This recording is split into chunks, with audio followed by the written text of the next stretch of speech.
You're here. Why don't you sit back, grab a drink, and hold your breath?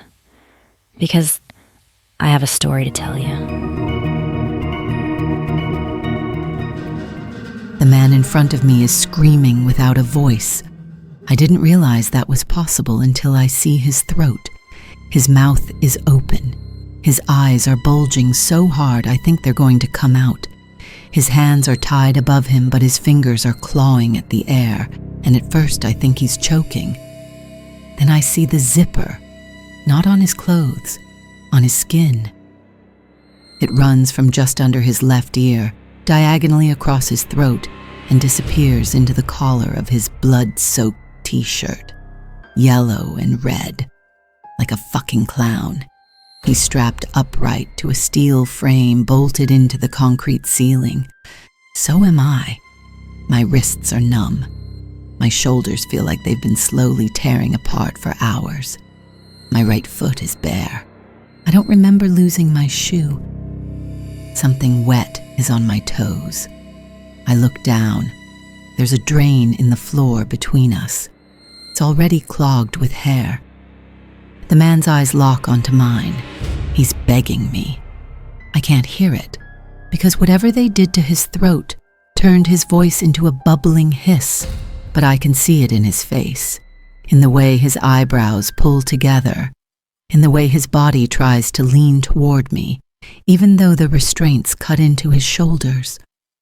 With every effort, I can't help but notice the oozing blood coming from the zipper. My body starts to tremble. He wants me to help him. I don't know how. I don't even know where we are. The room is long and low-ceilinged, carved straight out of bedrock. The walls are concrete, but they're old, cracked, damp. Thick black cables run along the ceiling like veins. The lights flicker inside rusted wire cages. Behind him, something moves. At first, I think it's a shadow. Then it steps forward. It's wearing a mascot head, a giant smiling rabbit, pink, flaking. One ear bent like it's been broken and never fixed. The body underneath has no shirt. He's lean and muscular and is in a butcher's apron with dark smears on it.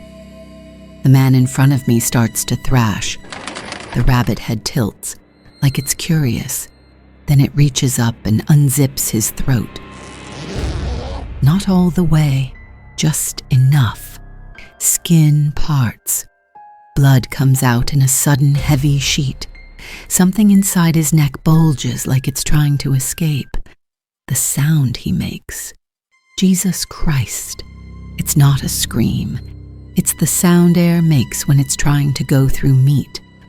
I start to vomit, but my stomach is empty, so it's just dry heaving and spit running down my chin. The rabbit head reaches inside him. I see fingers disappear into his neck. I see something twitch under his skin. Then it pulls. Whatever comes out is long and dark and glistening. A tube, a cord, still attached to him somewhere deeper inside. He convulses so hard the metal frame rattles. The rabbit head turns slightly toward me. The painted smile is cracked. Inside the eye holes, I see someone watching, really watching. Like I'm not a person, like I'm next on a conveyor belt. It drops what it pulled out of him into the drain. The clog shifts, the water gurgles, the floor gets wetter. Then he walks toward me. That's when I notice the sign bolted to the wall. Old, peeling, hand-painted letters. Welcome to Level 6. Please remain seated until your experience is complete. I don't plead, but I do let out one shaky word. Fuck. The rabbit head tilts again. And somewhere far above us, I hear carnival music. The sign wasn't there yesterday. I'm sure of it. I drive that road often for deliveries between towns. Same gas station with the busted air pump. Same abandoned furniture store. Same stretch of nothing that pretends to be a town. And then one afternoon, on the way home, there it is. A carnival. Not a big one, not even a good one, just there. 2 rides. A handful of game booths, a faded red and white striped tent that looked like it had been folded wet and left in a trunk for a decade. A banner zip-tied between two light poles. One night only. There were already cars in the dirt lot. I almost drove past it. I would have if Jenna hadn't texted me. You see that janky-ass carnival thing? I pulled over on instinct. Like the thought wasn't even mine. Yeah, you want to check it out? I texted back. 3 dots. Then, Already parked. of course she was. Jenna loved dumb shit like this. Escape rooms, haunted houses. That immersive theater thing in Phoenix where some actor yelled at her for 40 minutes, and she called it art. By the time I walked up, she was already taking pictures. It's kind of cute in a serial killer way. The place smelled like old oil and kettle corn. The wobbly carnival music sounded like it was coming from a single dying speaker somewhere. Nice and cheery-like. There were maybe 12 people there. A couple of teenagers. A group of guys already drinking. Some couples scattered around. And then there were the others. People who didn't look like they were from around here. Their clothes looked too expensive and a few were in suits. They stood in a small group in the back, talking softly. They were probably going to buy the land. I hope so. Maybe they'd bring new jobs with them. $5 to get in. The guy at the entrance booth said. He was wearing a striped vest and a bow tie. $5 for what? I asked. Admission. Games cost extra, rides are included. He gestured vaguely. I looked. There was 2 rides. Games. A funhouse. At least I thought it was a funhouse. No slides or mirrors I could see, just a giant mouth of an entrance. I think it was supposed to be a clown's mouth. The structure beyond the entrance looked low, like a shipping container someone had tried to decorate like a circus tent. A painted mouth at one end. I could see black curtains inside. Over it, a hand-painted sign, The Descent. That's promising. Jenna said. I should have left. Just grab her and walk away. Instead, I paid. He stamped our wrists, a red smiling clown with ink that stank. Inside, the carnival was smaller than it looked. It looked like the same guy was running all the games. Ring toss, balloon darts, that water gun race game, bottle toss. The guy just smiled and reset them. Rigged? I asked. The house always wins, He said cheerfully. There was a line for the descent. Not long. People went in. Not fast, but in steady intervals, swallowed by the black curtains. We watched a middle-aged couple go in. 5 minutes passed, then 10, then 15. Nobody came out. This must be longer than I thought. Or a maze that snaked around itself. A teenage boy went in next, then another. Still nobody came out. Where does it go? I asked the attendant standing near the entrance. He was wearing a red jacket, gold buttons, no name tag. Through He said. Through what? He smiled a little wider. the experience. Just follow the arrows. Okay, but is it a maze? Jenna smiled. He looked at her wrist, at the stamp, then back at her face, You'll see. and smiled back. Something about the way he said it made my stomach tighten. But Jenna was already stepping forward. Come on. Worst case, it's dumb. I was hoping to see someone walk past so I could ask. These usually spit people out on the opposite side so they don't tell its secrets to everyone else in line. She laughed. I looked behind me and there was a small family. I looked at their wrists. Same smiling clown, with black ink. I felt a tug. Jenna was grabbing my hand and I followed her into the mouth. The curtains were thicker than I expected. Heavy, like stage drapes. On the other side was a hallway. Concrete. The air was cooler in here. Damp. The music from outside turned into low background noise, replaced by an intermittent low hum I couldn't place. Okay, this is actually kind of cool. The hallway sloped gently downward, just a little. We walked. There were lights and cages on the walls, dripping water. The hallway kept going. Did you notice how big it was outside? Yeah, I said slowly. It wasn't this big. But that could be an illusion. That's what these fun houses are all about, right? A little creepy, a little fun, You're probably right about the maze thing. The floor sloped a little more, then a little more. We passed a sign bolted to the wall. Level 1. We kept walking. The air got colder. The hum got louder. And somewhere ahead of us, far away, we heard someone screaming. I wasn't supposed to be there. That's the part that just really fucking sucks. I live 6 hours away. I had driven from the city back to the small town I was from for my aunt's funeral. Different county. Different nothing town like the one I'm passing through now. I stayed 2 days longer than I wanted to, and now I just wanted asphalt and caffeine and silence. The gas station was closed. Lights on, doors locked, a handwritten sign. Back in 20. It didn't look like it had been updated recently. I sat there for a minute, tapping the steering wheel, then noticed the glow farther down the road. Music. Not radio music. Something cheerier. I drove toward it without really thinking. It was a carnival, a small one, pop-up, the kind that looks like it was unpacked from 2 trucks and a bad idea. Of course, I muttered. There were maybe 13 cars parked in the dirt. I just wanted a bathroom. That's it. I didn't even bring my purse, just my phone and my keys, shoving both in my pockets. The air smelled like sugar and oil from the fried food. The music was playing from somewhere I couldn't see, the same version of any generic carnival music anywhere. There were people wandering around, not a lot. A few bored-looking teenagers, and a couple of people who didn't look like they were there for rides. They stood near the edge, like they were waiting for someone. I walked up to a booth with a smiling man in a red vest. "Do you have a restroom?" I asked. He looked at me for half a second too long. Then he smiled wider. Inside, past the games and the attraction, He said, and gestured vaguely. I followed his hand. It was some kind of fun house. It was a long, low structure with a painted mouth and black curtains. The Descent. "That's a little dramatic for a bathroom," I said. He laughed politely. admission is $5. For the bathroom? I almost turned around. I should have, but my legs were stiff from driving, and I figured I could walk through, pee, walk out the other side, and be gone in 10 minutes. $5 wasn't worth arguing. When I get in, which way do I go?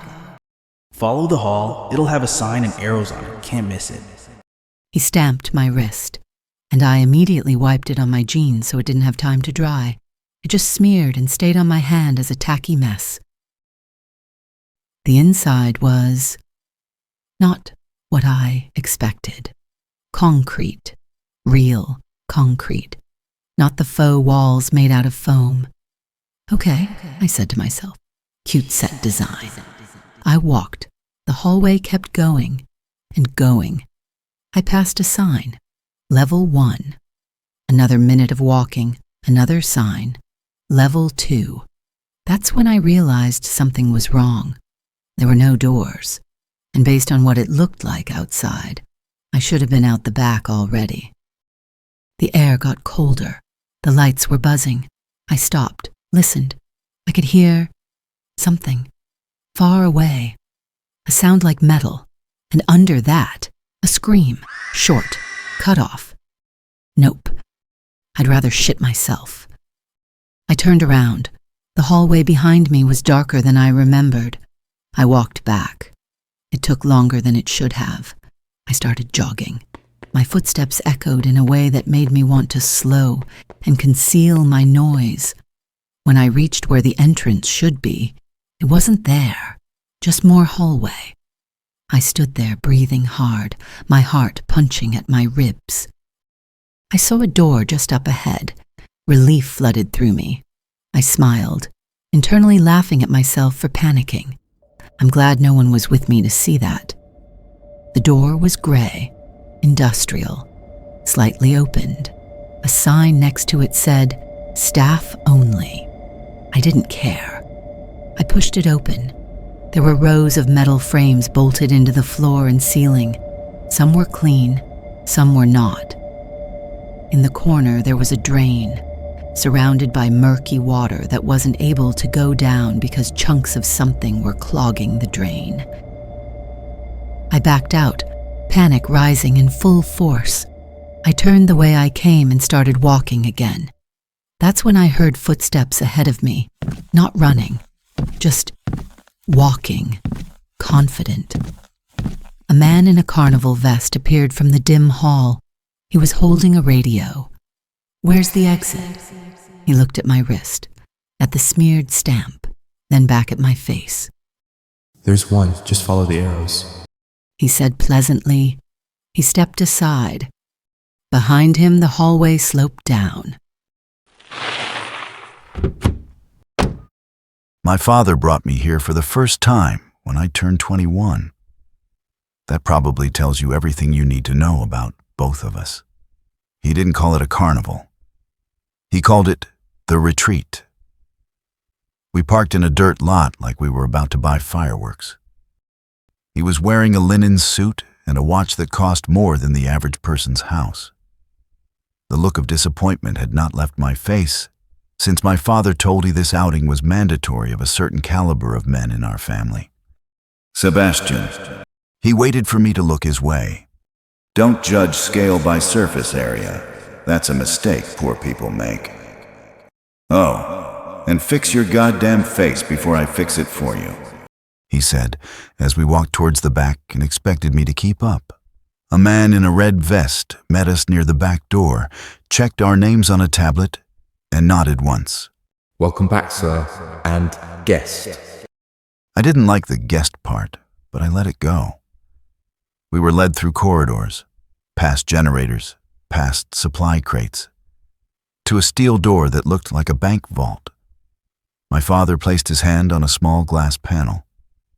It scanned him, then me. The door unlocked. Invite only. You can't buy your way in. Someone has to vouch for you first, my father said as we descended in the elevator. The orientation was very professional, very corporate. A woman in a gray suit explained the rules over espresso. There were contracts, but not any standard NDAs or medical waivers I'd ever seen. And then there was the real document. They called it the Mutual Destruction Clause. It protects everyone. You'll be recorded. So will our staff. So will other participants. If anything from this experience is ever exposed, then everything is exposed. On all sides. Irrevocable damage for decades to come. I didn't say anything. Think of it as a community-based discretion. In other words, if you open your mouth, we all burn. She looked at my father, who nodded. She stood, left the room, and returned with a young man who couldn't have been older than 25. She was laughing and smiling with him. She had a hand on his shoulder. Gentlemen, this is John. He's today's winner of our bottle toss game. Knocked them all down on his first try. I looked at my father, furrowing my brow with that "what the fuck" look. He shook his head once. That was enough. John sat where she indicated. She placed a document in front of him and uncapped her pen. Now, John, if you'll just fill this out so we can make sure the transfer of funds reaches you, that should complete our business today. He looked down at the paper, and she plunged the pen in his neck. His hand flew up in shock. She yanked it out and plunged it in again. My eyes were wide with shock and excitement. John made a wet, confused sound and slid out of the chair. He hit the floor and twitched. The room was very quiet. She took a slow breath, capped the pen, and said calmly, Mutual destruction. It was perfect. That day I learned the building itself is not a maze. It's stacked, levels, themes. Some levels are simple, chases, hiding, noise, panic. Some are artisanal. My father preferred the mid-levels. I didn't understand why he only liked one section. The first time, I was clumsy, emotional, sloppy, The second time, I was better. By the third time, I understood the real product wasn't violence. It was freedom. Out there, I have shareholders, boards, foundations with my name on them, a face that gets invited to charity galas. In here, I don't have to pretend the world is fair. I don't have to pretend people are equal. I don't have to pretend I don't enjoy watching someone realize they've been reduced to a resource. This time, I brought Marcus. Our families are close. We practically grew up together. He'd been circling something dark for years. Divorce, drinking, his lashing out in anger, then lashing out in other ways. We had been on a yacht when I saw him grab a fist full of the waitress's hair that accidentally bumped into him, that look on his face. That's when I knew it was time. He thought we were going to a private club. In a way, we were. He signed everything without reading it. I took him to the locker room where we'd change. The masks were optional, but I liked them. Not for anonymity, for ritual. You'll be on level 3 today. Live population is good. Mixed group. She said, turning the corner, the one and only Max. In a gray suit, as always. Marcus swallowed. The elevator doors opened. I could already hear it. The distant chaos. I put a hand on Marcus's shoulder. Remember, I said, they signed up for something. They just don't know what yet. He smiled.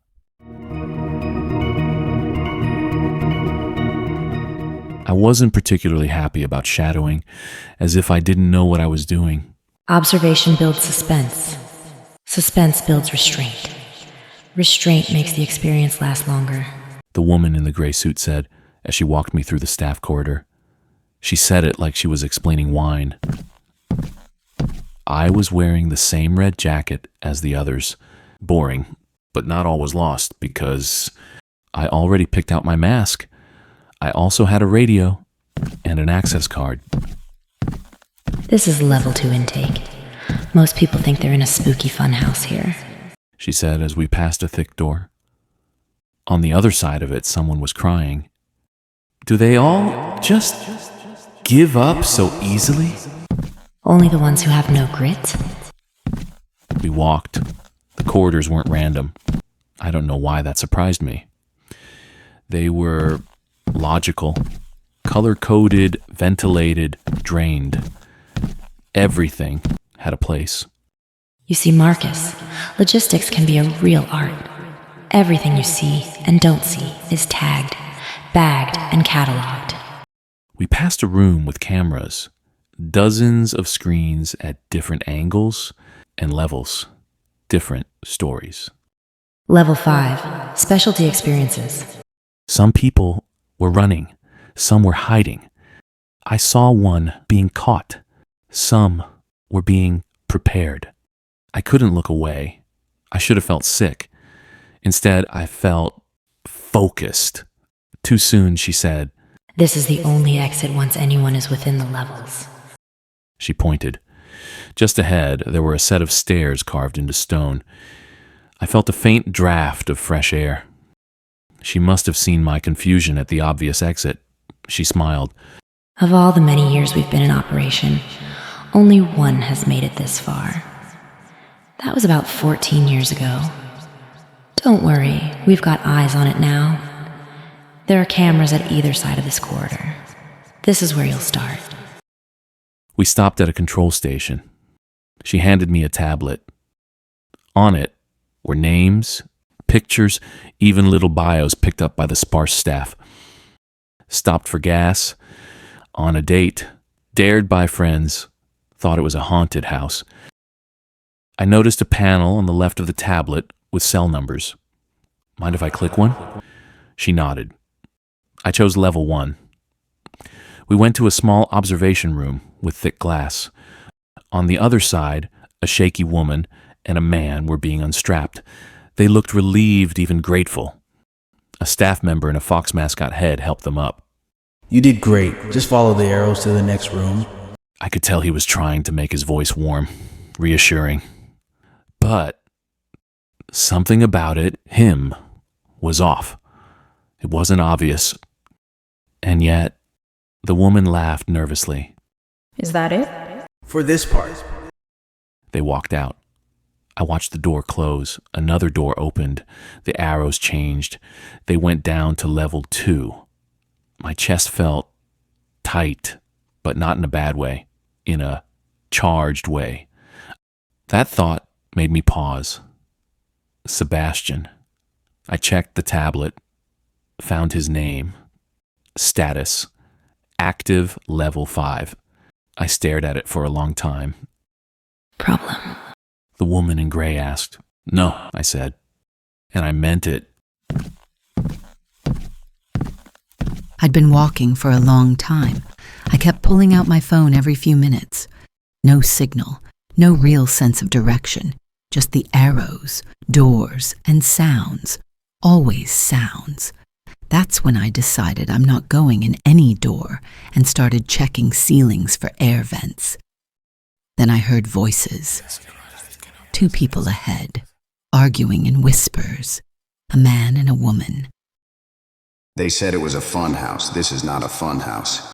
We'll find the exit. We just have to keep going. I caught up to them at a junction. They both jumped when they saw me. Holy shit, you scared me. Have you seen a way out? I looked at their wrists. The stamps. Not the kind you're thinking of, I said. The guy frowned. I signed. Look, I'm sure you noticed something about this place is not right. And if you didn't, then you do now. Stop following arrows.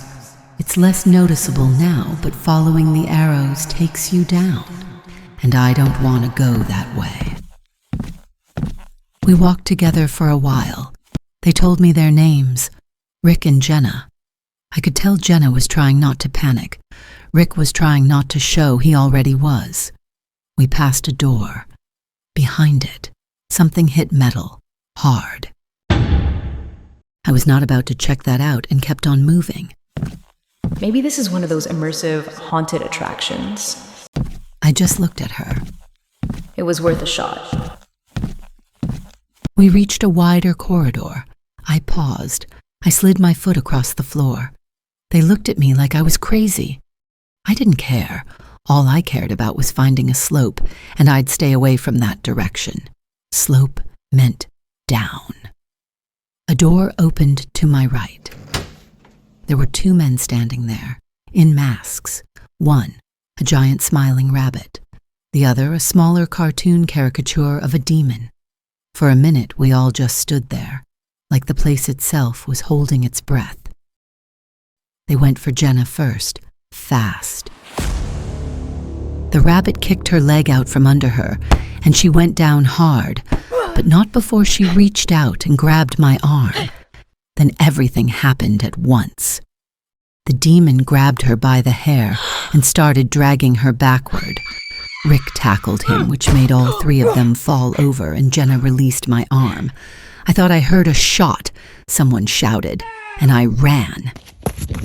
I didn't realize someone was chasing me until I heard the weight of his footsteps.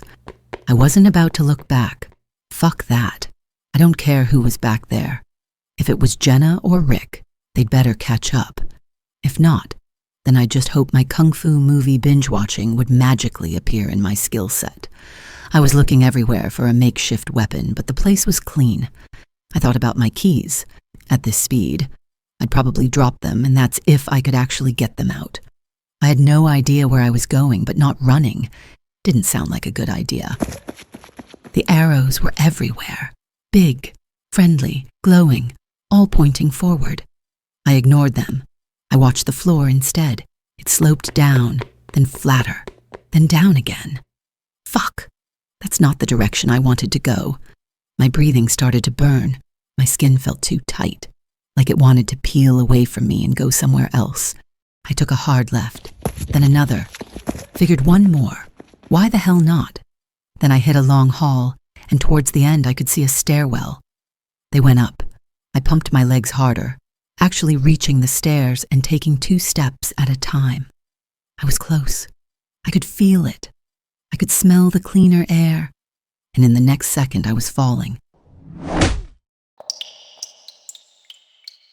Before even registering I was awake, my skin felt hypersensitive, like it was trying to crawl away from my bones.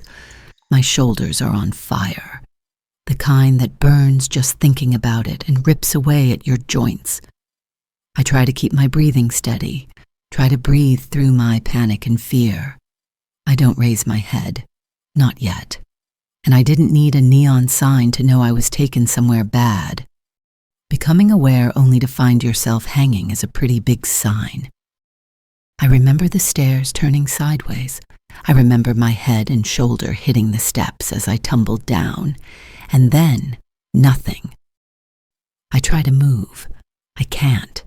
My hands above me are dead slabs of meat. I'm sure the cold numbness settled in long before I woke up. I remember the girl, Jenna, grabbing my arm. I remember thinking she was about to get me killed. I register there's music playing, something dark and classical, like Dracula's going to walk through the door. I slowly lift my head. That's when I notice him, the man hanging in front of me. My eyes are glued to the zipper that is crudely sewn to his neck. His skin is puckered and red between the thick, rough thread. Dried, crusted blood mingles with the slow, oozing red tendrils coming from the teeth of the zipper. I tear my gaze away from his neck only to meet his wide eyes. I realize with a jolt, this is Rick. I look around, but I don't see Jenna. Something moves behind Rick, a shape, a mask. It's that bastard with the big smiling rabbit head. Rick sees this animal from hell when it steps right beside him. He tries to beg. Nothing comes out but air and a wet, clicking sound. The bastard takes his time, reaches up and unzips Rick's throat. Not all the way, just enough. I feel myself start to vomit. It's all bile and panic. He reaches inside and pulls. Rick convulses so hard the metal frame rattles. Blood bubbles from his neck and chunks of who the fuck knows plop onto the wet floor. I follow the carnage as it falls down. That's when I see her. Jenna, half in shadow on the floor. She looks like she was just tossed away like trash. The front of her shirt is covered in blood. Her face is slack, eyes fixed on the drain. Then they snap up to meet mine. My body jerks from shock, and that sets a ripple of agony down my back and chest. I look back, and that sick fuck is still playing doctor while Rick is locked in a silent scream. After Rick's body goes still, the demented bunny zips him up and turns back to a table I hadn't noticed earlier. He starts whistling along to his serial killer soundtrack and cleaning tools. This mundane task seems out of place for what I've just witnessed. A motion catches my eye. Jenna's crawling toward me. She's moving slow but with purpose. She pauses to make sure Dr. Fuckface is still at the table, then moves into the dim light. Her face, Jesus Christ. The skin around her mouth is not just cut, rearranged, like someone tried to turn her expression into something wider. But that's nothing compared to the side of her face. Her skin is peeled back far enough that I can see teeth that shouldn't be visible when her mouth is closed. Blood slicks her chin and leaves dark threads on the floor when she moves. But her eyes are sharp, focused, trying. She crawls across the concrete toward where I'm hanging. My shoulders scream when I twist to look at her. Her hands are shaking so badly she can barely hold what she's carrying. I didn't think it was from fear. Not anymore. Looking at her closer, I know her body is racked with pain. She brings her finger up to her lips. That's when I notice she's carrying a piece of metal. Jagged, bent, bloody. She must have torn it off something. A bracket, a latch. I don't know. She's right next to me and reaches up. I close my eyes and brace myself. My arms feel like they're going to rip from my body, and it takes everything I have not to scream out. Once she's pulled herself up, the slicing begins. To me, this sounds impossibly loud, and I think at any moment Thumper's going to turn around and kill us all. The rope is thick and rough. She misses and slices my hand. I hold back a scream. She tries again. I can feel it start to give, and she leans her whole weight into it. I hear a ripping of the rope, and I tear my hands free. My whole body drops, tearing a sound out of me that I don't recognize. That's when the masked man turns. I scramble back and try to get my footing under me. He sees her. He moves, fast, and brings down a large butcher knife. Jenna's body jerks, then stops. He looks at me, through the mask. Then he tilts his head, like he's curious. I don't wait. I run. Behind me, the music keeps playing. It's rare for three to get that far without someone running them down. Still, there they were. I'd admit it was a bit of a surprise. We had stepped out of the room to do another hunt of our own. But then things changed. I don't chase. Chasing's for dogs. Besides, I don't want to ruin the head. The rabbit's head, I mean. It's beautifully stupid. Big, cartoonish. Cracked around one eye, one ear permanently bent like it learned something it couldn't forget. The inside smells faintly of disinfectant and copper. They offered me others. I refused. Marcus took off after the woman. He's fast, eager. But I stay where the work is. I kick the man in the head and punch the woman on the jaw. For good measure, I tase them both. Then drag the couple into one of my favorite rooms. Low ceiling, old concrete, hooks already in the right places. The metal frames are bolted into bedrock, which I appreciate. There's something reassuring about knowing that nothing in this room has ever moved when I didn't want it to. The rabbit head makes it hard to see, not hard enough to make me want to change it. But sometimes my hand slips. That's part of the charm. I started with the woman strapped in the chair, not because she was weaker, because she was the first one coming back from the taser. People think cruelty is about pain. It isn't. It's about control. Pain is just a satisfying byproduct.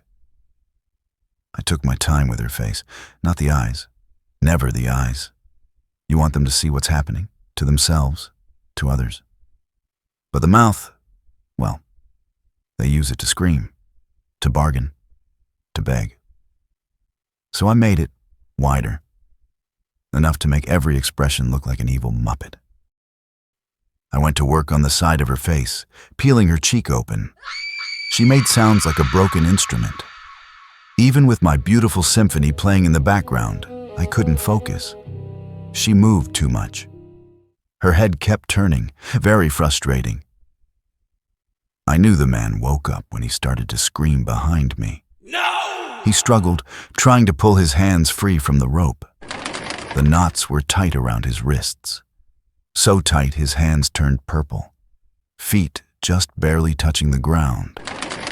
That perfect middle state where the body doesn't know if it's supposed to stand or fall. Then the insults started. I'll kill you, you piece of shit! I decided I'd deal with his throat. Before I could, Marcus came in, dragging the woman who'd ran. I set aside my tools, helped him make sure the knot was tight, and propped her up for the hook. How did you even get the guy up? Haha. Don't get shitty, me.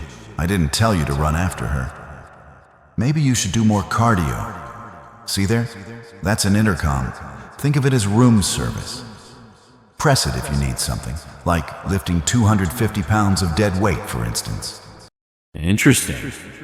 I leave him to finish the rest on his own and walk to the woman in the chair. You're going to want to see this. I shifted her head towards the man. I went back to work. By the time Marcus finally finished cranking the woman up just right, I was inside the man's neck, feeling for the shape of things. He had already passed out, either from shock or pain or both. But without vocal cords, he wouldn't be talking shit to anyone anymore. The woman stopped screaming too. A bit sooner than I'm used to be honest. She just kind of vanished inside herself. And yet, she didn't look away. Marcus said something, a little out of breath, but I was too engrossed in my work. I said, "She reached the stairs. I hit her with the taser on the side of the head. She fell and was out cold. But who the fuck leaves an open stairway? If I wasn't fast, she would have made it." I paused. That was intriguing. The levels are open for a reason. There's not a lot of staff, but there are cameras everywhere. No way in hell she would have gotten all the way out. There's protocol for these things. Anyway, your room's next to mine. These three practically fell into our laps. Go hunt. I don't want you to miss that on your first time. Marcus nodded, picked up his mask from the table, and left. I decided to move her from the chair to the table. I pressed the intercom. Need extra arms for a transfer. 10 minutes later, a man came. They never really interact, other than to get clarification on the request. As soon as it was done, he left, a well-oiled machine. At this point, she was nearly catatonic. I reached over her to grab the thick nylon bolted to the table. I hadn't even locked the first strap when she came alive, like someone injected her heart with pure adrenaline. She gasped, limbs flailing. My tools scattered across the floor, and she actually hit me. First in the stomach, then I heard a cracking sound as her foot met the rabbit's head. I tried to hold her down. Her legs and arms were everywhere. I grabbed the first thing I saw, a jagged piece of metal like shrapnel, and with the enthusiasm of a shotgun blast, I drove it into her chest. Everything abruptly stopped. She fell back. Her face went slack. Well, that wasn't part of the plan. I stepped back, looking at the mess she made. I sighed, dragged her off the table, and threw her by the wall on the opposite side. I looked at the two hanging. You win some, you lose some, I suppose. Nodding, I went to pick up the tools from the floor.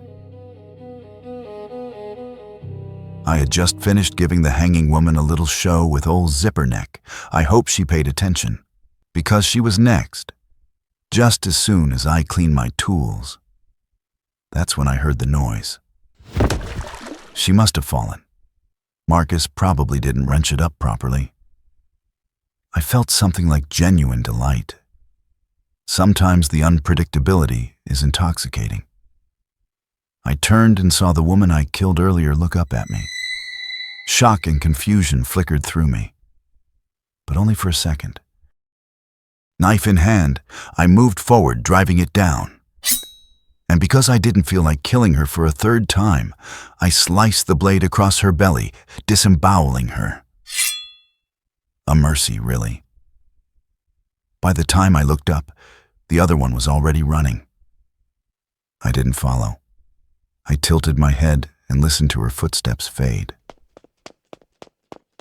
Technically, I should have, but there's no way she'd be leaving this place. She'd be caught and taken by someone else, or the building would. Someone behind the scenes will close off a corridor and she would be trapped, like a mouse being pushed through a maze by a mad scientist. I went back to the man with the zipper. He was still alive, and I wanted to finish what I'd started. Later, when I took the rabbit head off, my face hurt from smiling. I didn't stop running.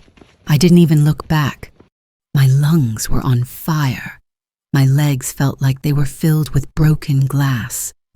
The corridors kept unfolding like a giant fucking labyrinth in front of me. I ignored the arrows. I watched the floor. Down is where the meat goes. I needed up. I felt it before I saw it.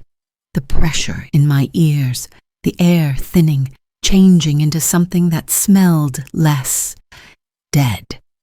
Then I almost ran straight into him. The one who chased me before, the one with the demon mask. He was dragging someone. The head kept bumping against the concrete with a soft, wet sound that didn't match the shape of a human skull anymore. No. For half a second, my footsteps faltered. My body wanted to turn and run instead of barreling forward to the steps I can see behind this psycho. He looked up, and I ran. He dropped the arms and came after me. Fast. Fuck. I felt the shard of metal in my hand, the same one Jenna used, the same one I snatched up off the floor while she was dying. The stairs were right there. I would run straight through this motherfucker or die trying. I quickly sidestepped him, but his reach was long. He grabbed my shirt and we crashed to the ground. I kicked and rolled and popped up like a goddamn jackrabbit. He lunged. I turned and drove the metal into the side of his leg. It bit into him and stuck. He screamed, like I ripped off his balls. Those high octaves were music to my ears. He punched me, but I didn't let go. I pulled upward, not out, up.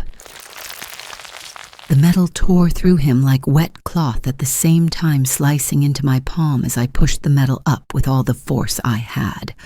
I felt it catch on something inside him, felt resistance, then give. He went down and took me with him. We hit the floor hard. I landed on my side, my phone and keys slammed into my hip. I felt a popping sensation as the keys punched into my skin. For a stupid, hysterical second, I thought, fucking keys. And in the next instant, yes, my fucking keys. He grabbed me. We rolled. His hands were everywhere.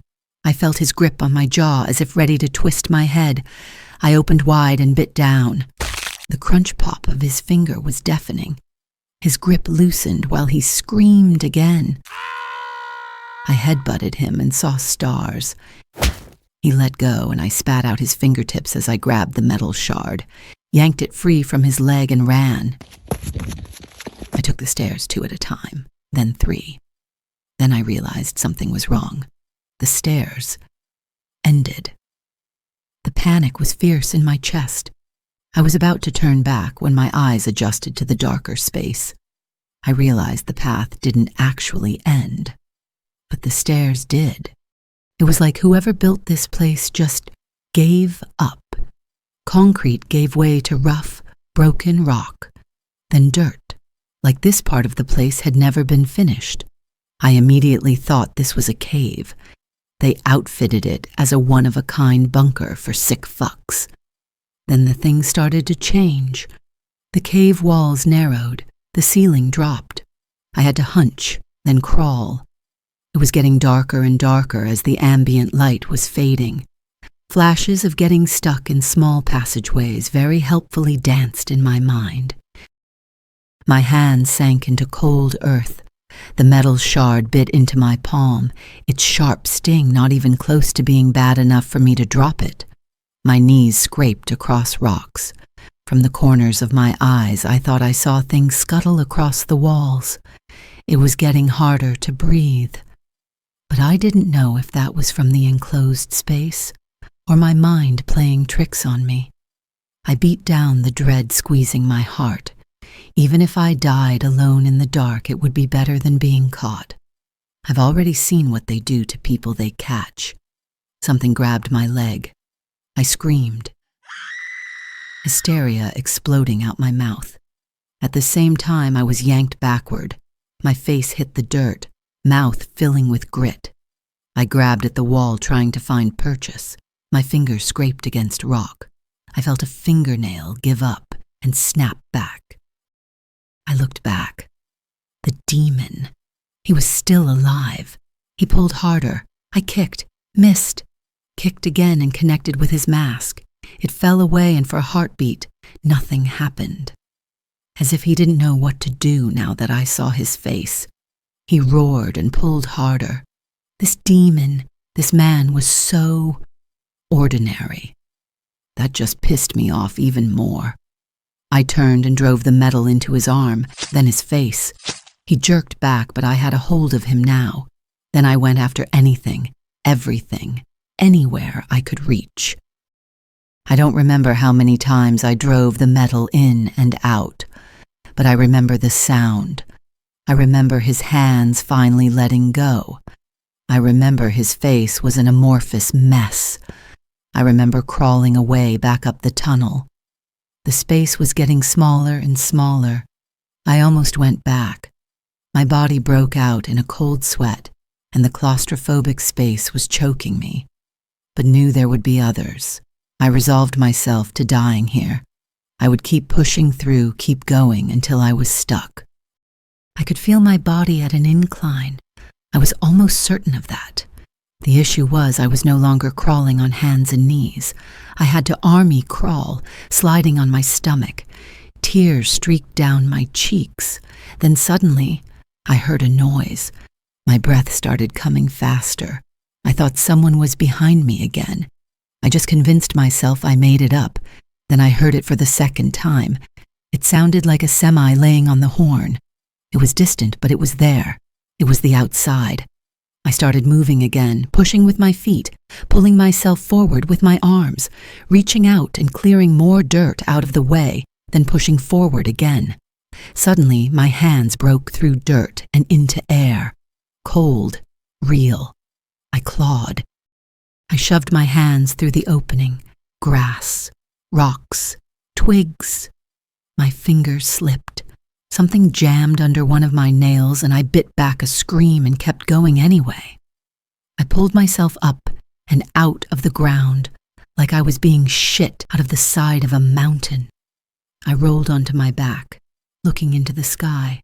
Then I jumped up, took my first deep breath of air that doesn't taste like concrete and old water, and ran. Downhill. I had no real direction, just away. Trees whipped around me, my ears straining to hear the footsteps that I just knew would be after me. Then I heard it. A car, a road. I ran harder. I burst out of the tree line near the road and almost got hit. The driver swerved and screamed something. I didn't stop.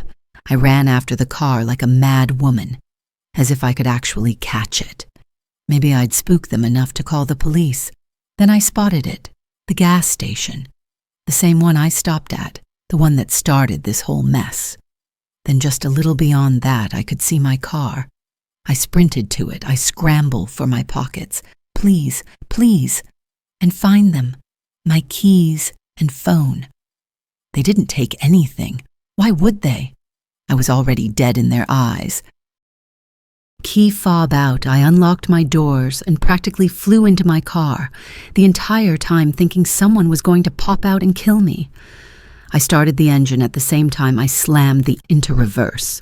I peel out, fishtailing, gravel pinging against the undercarriage like gunfire. The rear view shows the carnival shrinking. The banner, one night only. Finally making sense. I kept looking in the rear view mirror. Nothing followed. I drive until the gas light blinked. I drive until I see the hospital. I drive with my bloody hand wrapped in my shirt, my eyes checking every mirror, every shadow, waiting for headlights, waiting for the chase that never comes. And I still had to use the fucking bathroom. That's when I started laughing and crying at the same time. The hospital smelled like disinfectant and burnt coffee. It was euphoric. I limped past admitting, past security, into a single-stall restroom. I lock the door and finally, I piss. It burns. Everything burns. I wash my hands and the water runs pink. I wash them again. When I come out, a nurse is waiting along with security. They take my statement in pieces. I tell them about the carnival, the concrete halls, the man with the zipper, the woman with the ruined face who saved me. I show them my hand. The lacerations were deep, and I needed 13 stitches. The doctor says my tendons are intact. They say I was lucky. Yeah, lucky. Somewhere in this, the police were called, and I get asked more questions. They nod and write things down, and I'm certain they don't believe a word. No carnival was reported in that area. The sheriff tells me he's young, tired, already looking at the door. We'll check it out. But ma'am, that land's been empty for years, owned by some development company for some time now. They take my clothes, evidence, my shirt, my jeans, my shoe caked with the blood. I had forgotten I only had one shoe. That's when I get a flashback of hanging in that cell, the sensation of something cold and wet on my toes. They give me a hospital gown and a room. The sheriff goes on about doing his best. I lean back against the raised bed, counting ceiling tiles, when the door opens. A woman with delicate features and dark hair pulled back walks in. Her tailored gray suit is immaculate. The sheriff stands up and nods. This is Miss Vice District Attorney's office. She's got some follow-up questions about your incident. She smiles. She pulled a chair close to my bed and sat, folding her hands in her lap. Hello, you can call me Max. She says. Her voice is warm honey. The sheriff smiles at me and leaves, closing the door softly behind him. Max opens her briefcase. Inside, I see a tablet, a pen, and a document. First, let's discuss what you remember and what you think you remember. There's often a difference after trauma. The mind plays tricks. She leans in. Her perfume has a note of something I can't quite place. Take your time. She paused, tilted her head just slightly, and said, almost kindly, I know this is hard, but don't worry. I'm going to take care of you. After all, you made it further than anyone else ever has.